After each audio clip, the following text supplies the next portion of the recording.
अरे बच्चों, तुम लोग आ गए। हाँ दादाजी, हम आ गए। बहुत दिनों बाद आए बच्चों। हाँ दादाजी, हमारी परीक्षाएं चल रही थी। बैठ जाओ बच्चों। दादाजी, आज हम कौन सी कहानी सुनेंगे? बच्चों, आज मैं तुम्हें दो दोस्त की कहानी सुनाऊंगा और इस कहानी का नाम है मेहनत के फल। बच्चों, एक गांव में दो दोस्त रहते थे। एक का नाम मोहन और दूसरे का नाम सोहन था। दोनों में बहुत ही गहरी मित्रता थी। मोहन बहुत ही धार्मिक व्यक्ति था। वह हमेशा भगवान की भक्ति में लीन रहता था। लेकिन सोहन बहुत ज्यादा मेहनती था। एक बार दोनों ने 1 बीघा जमीन लेकर उसमें फसल उगाने के बारे में सोचा, जिसके बाद वह एक अच्छा सा घर बनाना चाहते थे। इसके बाद दोनों दोस्तों ने खेत खरीद लिया।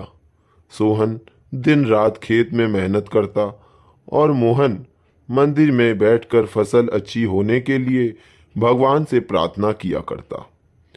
इसी तरह से समय बीतता गया और कुछ दिन बाद फसल पक गई। फसल पकने के बाद उसकी कटाई करके उसे बाजार में जाकर बेच दिया। इसके बाद उन्हें अच्छा पैसा मिला। इस पर सोहन ने कहा कि इसमें से मेरा ज़्यादा हिस्सा है, क्योंकि मैंने दिन रात एक करके खेत को खाद पानी देकर फसल उगाई है।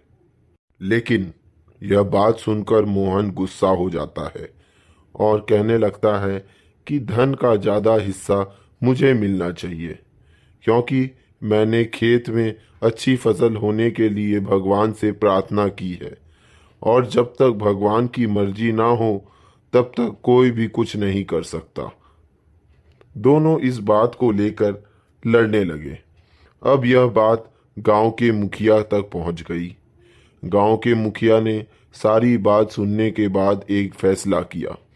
मुखिया ने दोनों दोस्तों को चावलों की एक एक बोरी दी, जिसमें चावलों के बीच छोटे छोटे कंकर मिले हुए थे।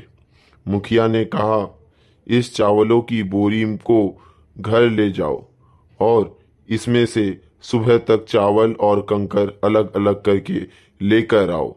फिर मैं सुबह फैसला करूंगा कि फसल का ज़्यादा धन किसको मिलना चाहिए। दोनों अपनी अपनी चावलों की बोरी लेकर घर चले गए।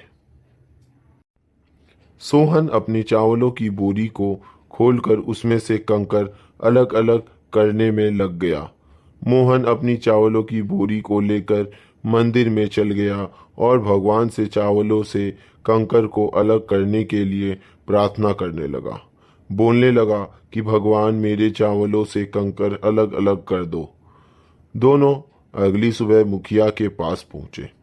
सोहन ने तो पूरी रात जागकर चावलों से एक एक कंकर अलग कर दिया और इस पर मुखिया बहुत खुश हुआ। और मोहन ने तो अपनी बोरी मंदिर से ले जाकर जैसे के तैसे ही रख दिया और कहने लगा कि मुखिया जी, आप मेरी चावलों की बोरी खोल कर देखिए। मुझे भगवान पर पूरा विश्वास है कि इस चावल की बोरी से सारे कंकड़ निकल चुके होंगे। लेकिन जब मुखिया ने चावलों की बोरी खुलवाई तो देखा सारे कंकड़ चावलों के बीच ही मौजूद थे।